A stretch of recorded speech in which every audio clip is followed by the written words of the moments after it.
Morning students. हमारा जो pattern जो सम इंटरेस्टिंग पैटर्न्स चल रहा था चैप्टर 6 में, उसमें मैंने तीन आपको जो इसके नंबर थ्री टाइप के जो इंटरेस्टिंग पैटर्न्स थे वो बता दिए थे। अभी फोर्थ टाइप का मैं आपको बता रहा हूँ, अ सम ऑफ कॉन्जिक्यूटिव नेचुरल नंबर्स। ठीक है, फोर्थ वाला है आप देखें इसे।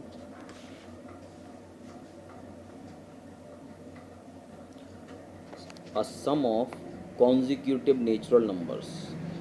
The square of any odd natural number can be expressed as the sum of two consecutive natural numbers, that is n square is equal to n square minus 1 upon 2 plus n square plus 1 upon 2. Meaning thereby कि अगर आपको कोई, आपके पास क्या है, odd natural number है, आपके पास है ऑड नेचुरल नंबर, कोई भी ऑड नेचुरल नंबर है आपके पास, है ना। ऑड नेचुरल नंबर का मतलब हुआ कि 1 हो सकता है, 3 हो सकता है, 5 हो सकता है, ये कोई भी नंबर हो सकता है। सपोज़ n की वैल्यू हम 5 लेते हैं, क्योंकि इनमें से हम कोई भी ले सकते हैं। n की वैल्यू मैंने ली 5, n की वैल्यू मैंने 5 ली। अब मेरे पास जो इसका फॉर्मूला है वो ये लिखा हुआ है, n square is equal to n square minus 1 upon 2 plus n square plus 1 upon 2। ये बात हो रही है, ये है कि अगर कोई भी ऑड नेचुरल नंबर है तो उसका स्क्वायर है वो दो कॉन्जिक्यूटिव नंबर्स का सम होगा, दो नेचुरल कॉन्जिक्यूटिव नंबर्स का सम होगा। अब नेचुरल कॉन्जिक्यूटिव नंबर कौन कौन से होंगे वो हम n की वैल्यू से निकाल लेंगे। n की वैल्यू से निकाल लेंगे। पहला हो जाएगा n स्क्वायर माइनस 1 अपॉन 2। ये पहला कॉन्जिक्यूटिव नंबर में पहला नंबर होगा। n की वैल्यू कितनी रखेंगे, 5, तो 5 लिख दीजिए। 5 स्क्वायर माइनस 1 अपॉन 2, 5 5 या 25, 25 माइनस 1, 25 माइनस 1 अपॉन 2, ये हो गया 24 अपॉन 2। 2 से ही कैंसिल हो जाएगा 12, यानी जो आंसर आया वो 12 आ गया। ठीक है, दूसरा कौन सा होगा, दूसरा होगा n square plus 1 by 2।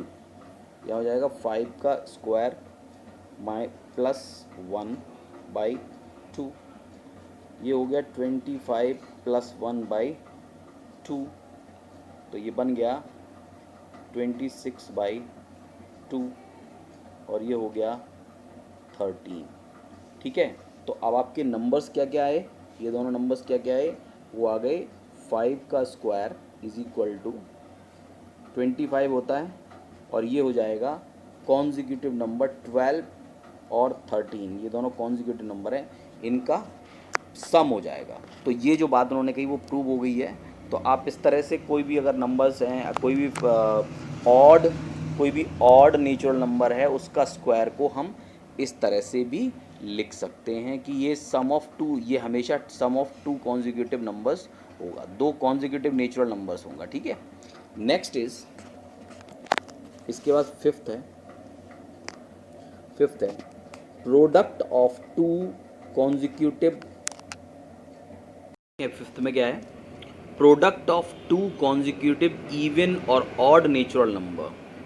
Product of two consecutive even और ऑड नेचर, यानी प्रोडक्ट हो दो इवन नंबर्स का, इवन कॉन्जिक्यूटिव नंबर्स का, या हो ऑड कॉन्जिक्यूटिव नंबर्स का। The product of two consecutive even और odd natural number can be expressed as square of the number between them minus 1। ठीक है, अगर कोई भी number, if you are taking a number, natural number n, the product of any two consecutive odd और even natural number will be, तो अगर आपने एक नेचुरल नंबर n लिया है तो n माइनस 1 और n प्लस 1 और n माइनस 1 दो कॉन्जिक्यूटिव नंबर होंगे जो या तो आइदर इवन होंगे या ऑड होंगे। उन दोनों को मल्टीप्लाई करोगे तो n स्क्वायर माइनस 1 आ जाएगा, यानी उनका स्क्वायर और स्क्वायर में से माइनस 1। ठीक है, ये आ जाएगा। अब फॉर एग्जांपल हम इसको देखते हैं पहले कि टू के कॉन्जिक्यूटिव कोई से भी ले लो, let two consecutive odd number, मैं बुक से ही करा देता हूँ, बात समझा देता हूँ कैसे क्या है। ऑड नंबर्स बी, अब दो नंबर्स हमने ऑड ले लिए, अब अगर 3 लेंगे तो नेक्स्ट ऑड कौन सा हो जाएगा, 3 एंड 5 लेंगे। ठीक है, ये दोनों कॉन्जिक्यूटिव होना चाहिए, तो 3 के बाद 5 ही लिया जाएगा। ठीक है, अब उसके बाद क्या करते हैं कि हमें जो एज पर जो हमें कंडीशन दी हुई है, जिसे उन्होंने जनरल फॉर्म में लिखा है। जनरल फॉर्म में क्या लिखा हुआ है, n+1 n-1 गिव्स n²-1, ये दिया हुआ है ना, कि अगर मैं दो कॉन्जिक्यूटिव नंबर्स को मल्टीप्लाई करता हूँ तो जो वो नंबर है ना n, उसका स्क्वायर में से 1 माइनस कर लेंगे, इतना हो जाएगा। तो अब देखें 3 और 5 है ना मेरे पास, 3 और 5, तो 3 × 5 क्या होगा। ठीक है, अब देखो 3 × 5 लिखा मैंने, 3 को क्या लिख सकते हैं, 3 को लिख सकते हैं 4-1, और 5 को क्या लिखेंगे, 5 को लिखेंगे 4+1। ठीक है, तो ये n की वैल्यू ऑब्वियसली दिख गई होगी आपको, 5 हो गई, 4 हो गई, तो इसको हम लिख सकते हैं n²-1। अब मुझे पता है कि n की वैल्यू कितनी है, n कितना है, n आ गया 4, n 4 है ना, तो बस n²-1 लिखनी है। n की जगह पे कितना हो जाएगा, 4 का स्क्वायर -1, यानी ये हो जाएगा 4 4 जा 16 -1, यानी ये हो जाएगा 15। ठीक है, तो आप इस तरह से भी इस जनरल फॉर्म को यूज़ कर सकते हैं। अगर दो कॉन्जिक्यूटिव ऑड नंबर्स, या इसकी जगह पर इवन भी हो सकता है, यहाँ पर हमने ऑड लिए हैं, इवन भी हो सकता है, इवन नंबर्स भी लेंगे तो भी उनका जो उनके जो कॉन्जिक्यूटिव ऑड नंबर हों या कॉन्जिक्यूटिव इवन नंबर हों, तो उन दोनों नंबर्स को जब मल्टीप्लाई करेंगे तो उसमें उनके बीच का जो नंबर 4 होगा ना, 4, उसका उसकी वैल्यू हम इस फॉर्मूले से, मतलब ये चीज़ होगी, उस उन दोनों का मल्टीप्लिकेशन उनके बीच वाले नंबर के स्क्वायर के में से -1 करने पे निकल के आएगा। आप समझ गए, 3 और 5 के बीच में 4 आ रहा है, 4n होगा, यहाँ पर 4 जो है वो n होगा, तो जो 4 है 4 का स्क्वायर कर दो, यानी इनके बीच का जो स्क्वायर, 3 और 5 के बीच में 4 आ रहा है, आप सीधा भी लिख सकते हो कि 3 और 5 के बीच में 4 आ रहा है। आप अब आपसे पूछा जाए कि इनके बीच में इनका प्रोडक्ट कितना होना चाहिए, 3 और 5 का प्रोडक्ट कितना होना चाहिए, 3 और 5 का प्रोडक्ट कितना होना चाहिए। तो 3 और 5 का प्रोडक्ट लेने के लिए 3 और 5 के बीच में जो नंबर 4 दिया हुआ 4, उसका स्क्वायर कर दो और उसमें से -1 कर दो। आप बात समझिए, अगर आपको 3 और 4 5 का प्रोडक्ट निकालना है तो आप सीधा सीधा उनके बीच वाले नंबर का स्क्वायर करके उसमें से -1 कर दोगे तो वो स्क्वायर निकल आएगा। ठीक है, ये है असली उसका सही मीनिंग। ठीक है, आप थर्ड करते हैं हम। देखिए, an interesting pattern of square numbers. देखो कुछ इस तरह, आप जरा इसे ऑब्जर्व करो आप, और ऑब्जर्व इसमें क्या होता है कि इस तरह के पैटर्न्स में क्या होता है कि आपको इसको ऑब्जर्व करना पड़ता है कि 1 का स्क्वायर क्या हुआ, ये ऐसे 1 का स्क्वायर 1 है, 11 का स्क्वायर 1 2 1 है, 1 का स्क्वायर 1 2 3। अब इसमें देखो कि बीच में एक नंबर आ रहा है 3, उससे पहले 2 और 1 रिवर्स ऑर्डर में आ रहे हैं, फिर ये 2 और 1 आगे भी रिवर्स ऑर्डर में आ रहे हैं।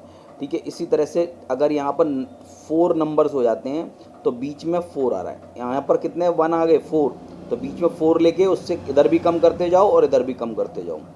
5 ले लेंगे तो 5 ले लेंगे तो बीच में 5 आ जाएगा, उससे इधर का 5 से 5 4 3 2 1 कर देंगे, इधर 5 4 3 2 1 कर देंगे। अगर हमसे ये कहा जाए कि 5 की जगह हम 6 लेंगे, हमने ले लिया 6 1 1 1 1 1 और 1, इनका ले लिया स्क्वायर। अब हम इसे कैसे करेंगे, इसे करेंगे, हमारे पास 6 1 हैं तो बीच में सीधा सीधा 6 लिखेंगे। इंस्टेड ऑफ डूइंग स्क्वायर को, जो इसका स्क्वायर है उसमें दो नंबर्स को मल्टीप्लाई करने की बजाय हम क्या करेंगे 6 लिखेंगे, और यहाँ लिख देंगे 5, यहाँ लिखेंगे 4, यहाँ लिखेंगे 3, यहाँ लिखेंगे 2 और यहाँ 1। सेम इसी तरह से आगे की साइड में करेंगे 5 4 3 2 1, और ये हमारा नंबर आ गया। तो हम इस पैटर्न में क्या होता है, पैटर्न में बस हम इसे ऑब्जर्व करके without doing any kind of calculation, you just observe a pattern और उसके बाद उससे नेक्स्ट पैटर्न क्या आएगा उस ऑब्जर्वेशन के बेसिस पर आप करते हैं। ठीक है, अब आपको मैंने 6 के 6 पैटर्न्स बता दिए हैं और इसके बाद कुछ और छोटा सा है वो मैं बताऊंगा बाद में, लेकिन अभी फ़िलहाल इनको करने के बाद आप ये प्रैक्टिस जोन अपने आप करेंगे। प्रैक्टिस जोन 3 में 3 क्वेश्चंस हैं, ये क्वेश्चंस मैं आपको दे रहा हूँ आज असाइनमेंट में और ये करके मुझे आज आपको भेजने हैं। ठीक है, यहाँ तक करते हैं।